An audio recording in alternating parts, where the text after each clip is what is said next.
Hi, everyone. And this week, we are going to discuss this topic of managing employee motivation and performance within the workplace. So, in this chapter, we'll learn about what is the nature of motivation, why is it important, and what are some of the historical perspectives that inform how we motivate our employees today.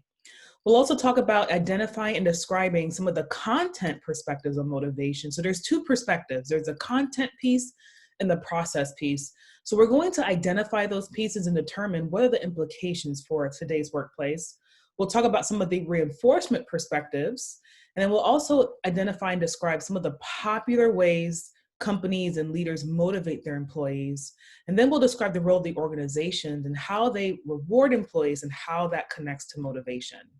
So, what is motivation? It's a set of forces that really cause people to act or behave in a certain way. So, when someone asks you the question, what motivates you?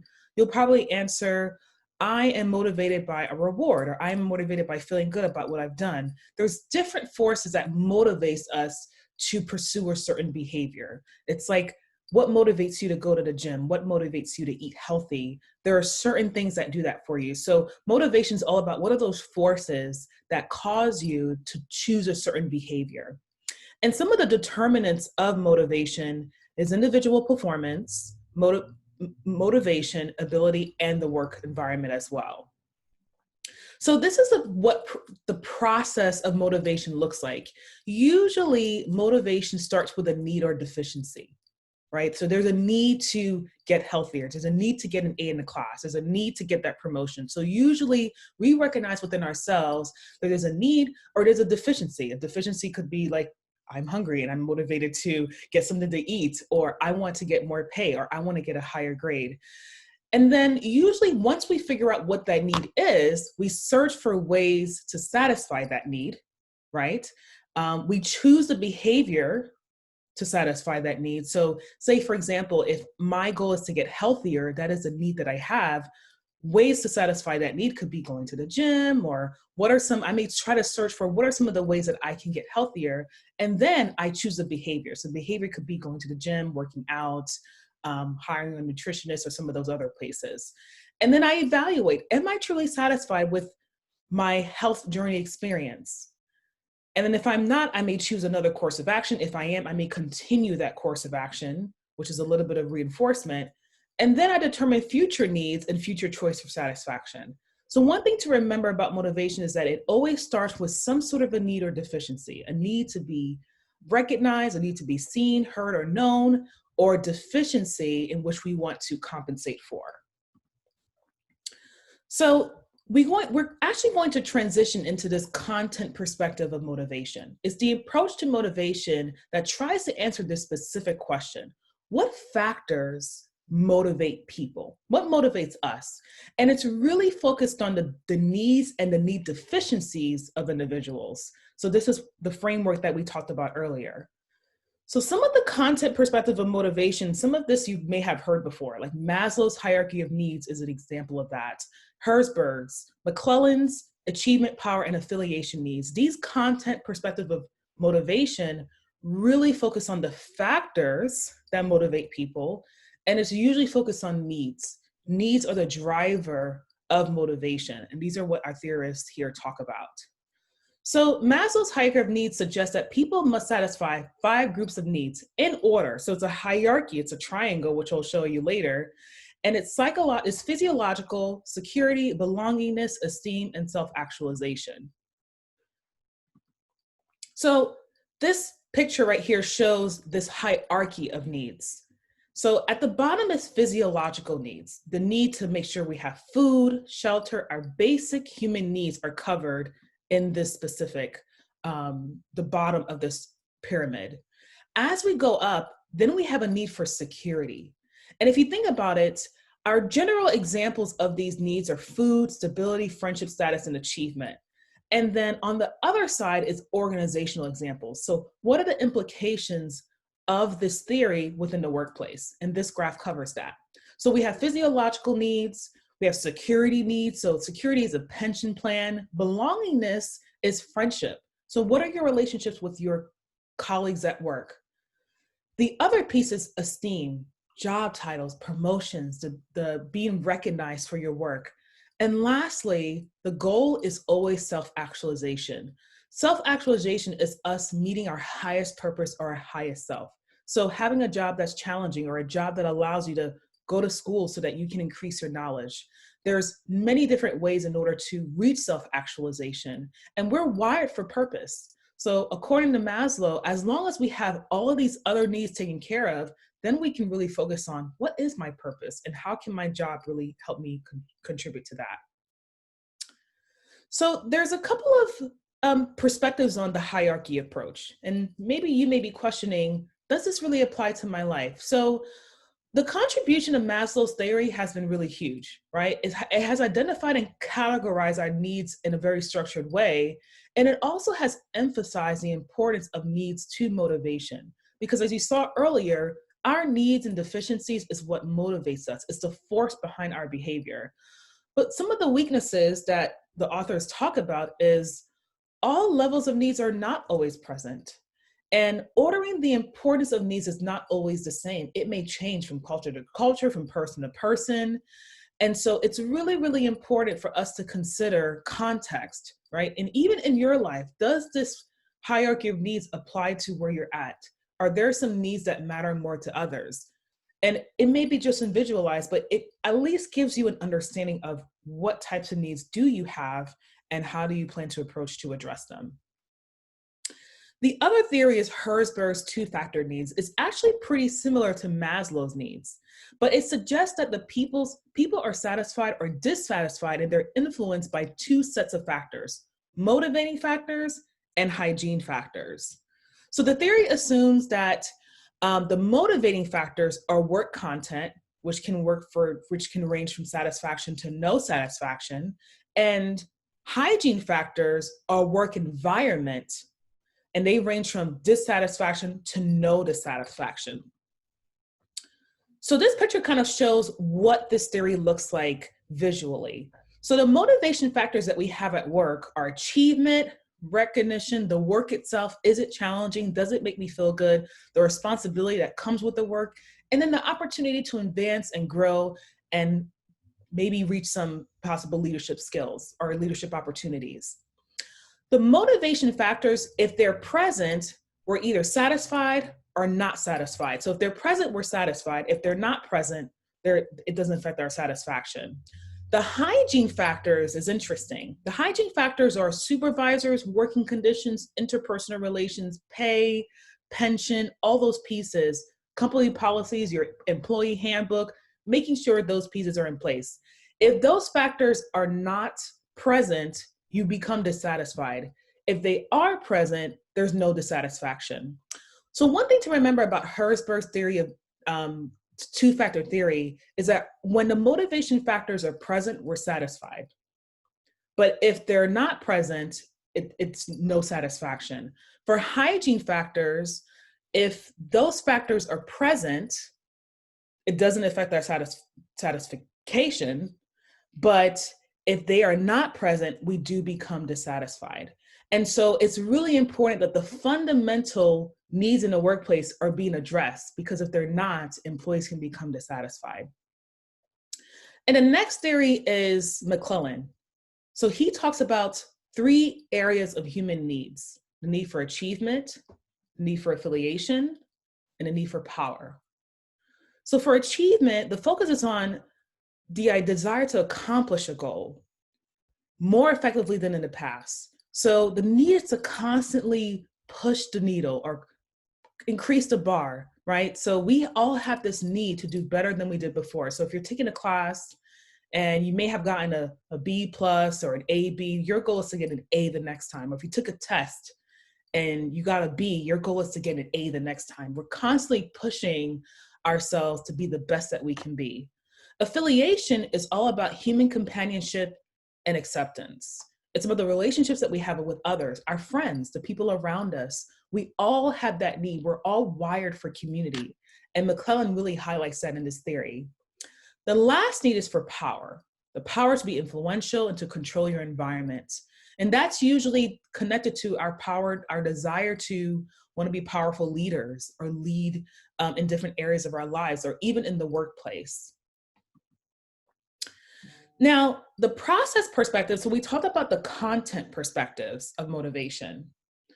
The process perspectives of motivation really focuses on why people choose certain behavioral options to satisfy their needs. And it talks about how do they evaluate satisfaction after they have attained those goals. So if I went through this whole process of going through my health journey, am I satisfied with the amount of weight that I've lost, or are how healthier or how energized I am? So I may choose a course of action, but I'm also evaluating, was it worth it? And that's more of a process perspective on motivation. And there's four. There's the expectancy theory. We'll cover the equity theory and the goal setting theories. So the expectancy theory really focuses on that motivation depends on two things: how much we want something and how likely we are to get it. This theory is a really great way to talk about it within the context of the academic environment, right? So say, for example, you have an exam coming up, and the amount of effort you put into studying determines on how much you really want to get that A on the exam. And then, do you actually believe that you're likely to get it? Do you believe that you understand the content enough, that you're connected to the content, that you've been doing your due diligence to actually get that A? So this theory assumes that behavior is determined by a couple of pieces: by your personal environmental forces, a little bit of, and usually when we think about how likely we are to get it, we'll see a little bit of self-esteem, self-efficacy in this piece. Like, do we believe that we have the capability, and do we believe that we're worthy of getting this A in this class? People make decisions about their own behavior. So we make a decision. Different people have different types of needs, desires, and goals. So what matters to one student is going to be different than another student. And people choose among alternatives of behaviors and selecting the one that leads to the desired outcome. So say, for example, student A may say, I want to get an A in this class by going to a tutor, emailing my professor regularly, reading the content. And another student may say, I believe that I can get an A just by reading a book, working hard, looking at the slides, and I'll be good to go. But we all have different ways of achieving our goals and directing our behavior towards a specific goal. And that's what the expectancy theory talks about. So again, this is kind of like a really good visual representation of this theory. So we start out with motivation. And then what influences that motivation is our environment, effort, and ability. Then our performance, we choose a certain set of performance or behaviors that can achieve certain outcomes. And this is kind of like how that theory works out. So effort to performance expectancy focuses on our perception of the probability that the effort that we take, the set of experiences that we choose, will lead to a certain level of performance. Performance to outcome is all about the perception. Again, the key word is perception. Do we perceive, and is it probable that the performance will lead to a specific outcome? If I work this hard, will I actually get the results that I'm looking for? So say, for example, I want to get this promotion at work. If I take on more projects, I collaborate with my colleagues, get more involved in maybe some extracurricular activities, do I believe that those set of experiences will lead to that promotion? And that is performance to outcome. And then effort to performance, again, is all about, will my effort lead to this kind of performance that I'm looking for, so that performance can lead to the outcome that I'm looking for? And that is the expectancy theory. And the other piece of the expectancy theory that's very important, especially when you, from a managerial standpoint, and even for you as an employee or a student or just a regular person, right, is valence is how much do I value an outcome? So if I'm working hard to get a promotion, I have to value it, right? Is it attractive to me? And if it's not, what does attract me to a specific outcome that I'm looking for? So that's very important. I cannot put effort into something if it's not really that valuable to me, right?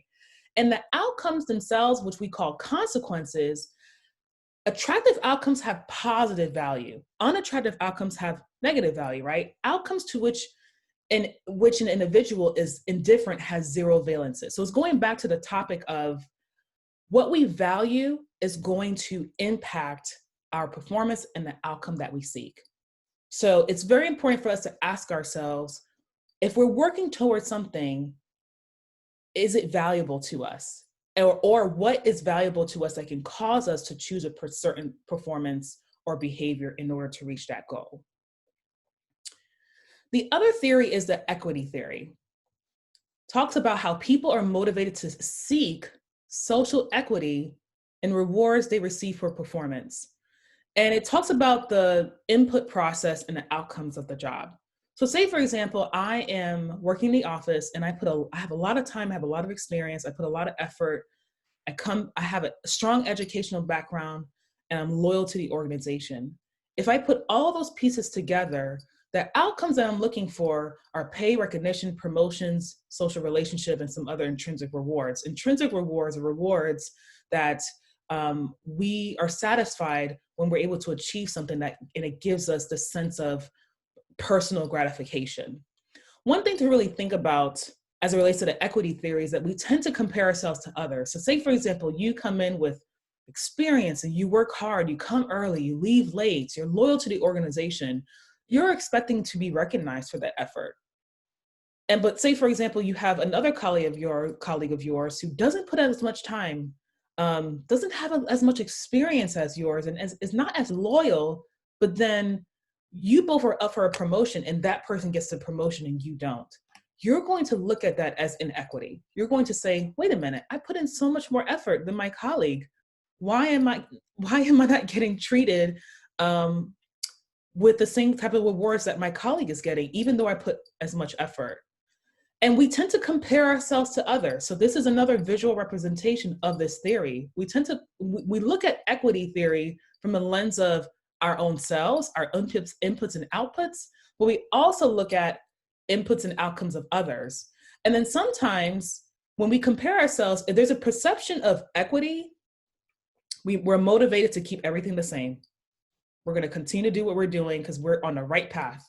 Now, if we have a perception of inequity, there's a motivation to change something because we're thinking to ourselves, what did I do wrong, or what can I do to outperform my colleague?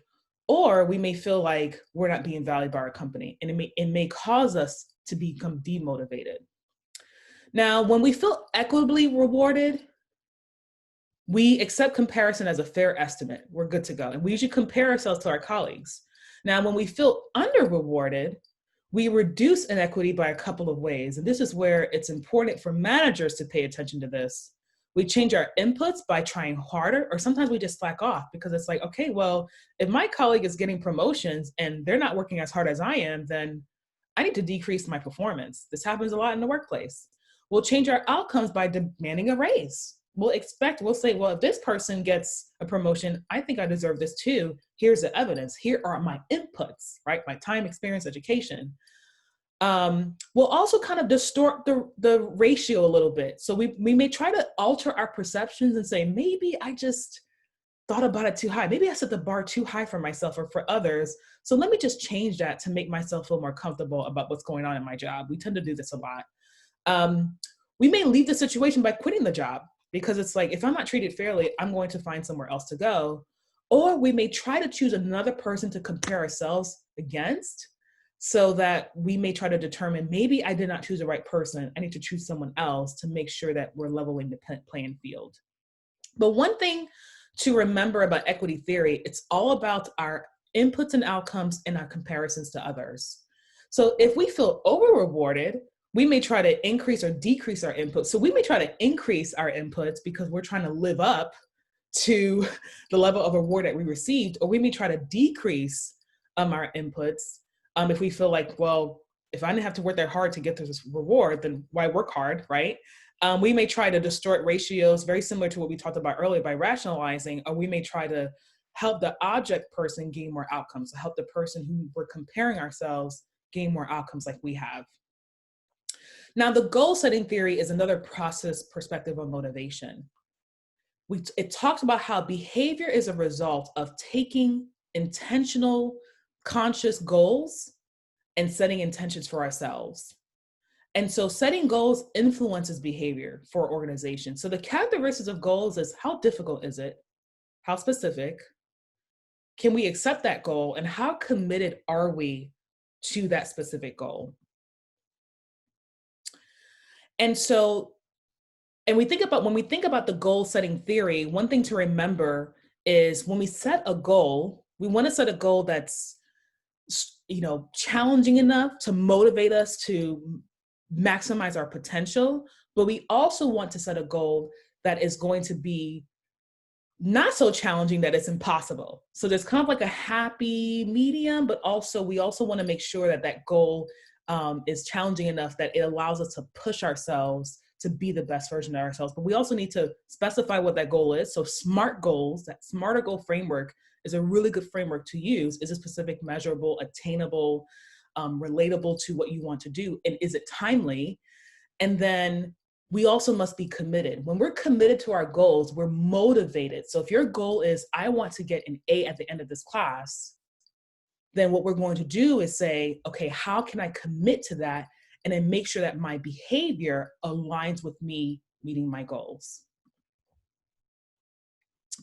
Now, when we think about the reinforcement perspectives of motivation, this is the third perspective. So we talked about the content perspectives, the process perspectives, and then the reinforcement perspective of motivation is about strengthening behavior with rewards or positive outcome after a desired behavior is performed. Now, positive reinforcement, a lot of managers will use this in order to get their employees motivated to pursue a desired behavior. We'll do this even as parents, right? So if your child, we tell our children, hey, if you get an A in school, if you get straight A's, I will take you out to Chuck E. Cheese's, or I'll buy you a new bike, right? Our goal is to positively reinforce the desired behavior that we're looking for from our children. This is the same concept here. Avoidance, we usually use to strengthen behavior by avoiding unpleasant consequences that would result if the behavior would not perform. And punishment is kind of like a negative reinforcement. We use it to weaken undesired behavior. So if your child is, acting up in school, what we'll do is say, okay, if you keep acting up, then you'll be grounded, or I'll take away your TV. So we'll use that in order to stop undesired behaviors. And extinction is just by simply ignoring or not reinforcing them. So if a child is, for example, having a temper tantrum at home, we may just try to ignore or not reinforce it so that they understand that this is not the kind of behavior that I'm looking for in the workplace or at home, specifically for our children. So the reinforcement theory is this approach to motivation that argues that behavior that results in rewarding consequences is likely to be repeated. So if we're constantly positively reinforcing straight A's for our children, or if your boss is saying, or if you're telling your subordinates, if you continue this kind of behavior that I'm looking for, I am going to positively reinforce that by rewarding you or providing positive affirmations. Now, behavior that results in punishing consequences is less likely to be repeated. So if we're looking for our employees to not continue this set of behavior, we'll use negative reinforcement, right? Whether it's maybe put them on probation, just to kind of illustrate or highlight the fact that we don't want them to continue this kind of behavior. And it focuses on the role of rewards as they cause behavior to change or remain the same over time. Our goal with reinforcement theory is to coach people, coach our employees, coach our team on choosing desired behavior over undesired behavior. And we're utilizing reinforcement and positive reinforcement and negative reinforcement in order to change behavior. So what are some ways can we motivate people? This is a question that a lot of companies wrestle with, right? Motivation is a part of the leading function of management. So after you've planned, after you've organized, the goal is to lead. And the way that we lead is we're trying to motivate people in order to achieve organizational goals. And it's actually not an easy thing to do. This is why we have so many perspectives on motivation. because the implications for those in the workplace is how do we choose the best motivational strategy in order to get our employees to achieve organizational outcomes. Not an easy thing to do, but there's certain tools and strategies that leaders and managers use in order to do this. The first piece is empowerment. So how can we get employees to set their own goals, make decisions, solve problems within their sphere of influence, responsibility, and authority? Empowerment gives us all the opportunity to leverage our creativity and our knowledge to influence the organization. This is something that we all want to do. Participation is giving people a voice. One way to really motivate people is to give them an opportunity to contribute value by sharing what matters to them in the workplace. It's a wonderful, wonderful way to motivate people. A reward system is very similar to what we saw with the reinforcement perspective. It's the informal or formal mechanisms where we evaluate employee performance, we define them, and then we reward employees for meeting or even exceeding outcomes. Now, the effects of organization rewards is that it can lead to higher level performance because people are motivated by meeting that certain need. It aligns employee self-interest. So what are your personal goals or what motivates you with the organization's goals? And then it also fosters increased retention. So you're most likely to stay within the organization in citizenship. You're most likely to commit to the organization's values. Another reward system is pay. Pay is a reward to employees on the basis of how they contribute to the organization. And so organizations will use this as a way to motivate employees, but also help them feel recognized and feel like they're valued for their work. And there's also merit paid plans, which is a compensation plan that's based on some meaningful portion of compensation on merit.